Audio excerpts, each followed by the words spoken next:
विरोधकांची पत्रकार परिषद विधान भवनातील काँग्रेसच्या कार्यालयामध्ये होणार असल्याची माहिती आहे। विरोधी पक्षाला कार्यालय दिलं नाही, त्यामुळे हा निर्णय आता घेण्यात आलाय। विधिमंडळातील दोन्ही सभागृहांमध्ये विरोधी पक्ष नेतेपद नसल्यानं हा निर्णय घेण्यात आलेला आहे। विरोधी पक्षाचे जे दोनही बंगले आहेत, विधान परिषद आणि विधानसभेचे, एक प्रदेशाध्यक्षांना त्यांनी दिला आणि दुसरा बंगला मंगलप्रभात लोंढा मंत्री आहेत त्यांना दिल्याची माहिती आहे। आम्ही सर्वांनी मिळून मागितल्यानंतर जर ते होत नसेल तर दुर्दैव आहे। ठीक आहे, आम्ही रस्त्यावर प्रेस घेऊ, काय फरक पडणार नाही।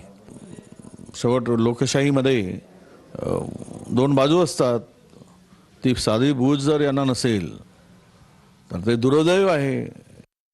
हे पहिल्यांदा होते आहे महाराष्ट्रामध्ये। आम्ही तर अत्यंत कमी संख्या असताना सुद्धा विरोधी पक्ष नेतेपद दिलेलं आहे त्यांना। लोकशाहीमध्ये असलेला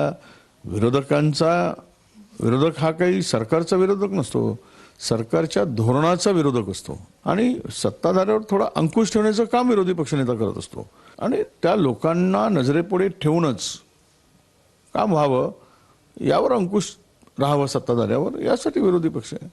ठीक आहे, जर नाही तर आम्ही आहे त्या परिस्थितीत जनतेचे प्रश्न मांडू।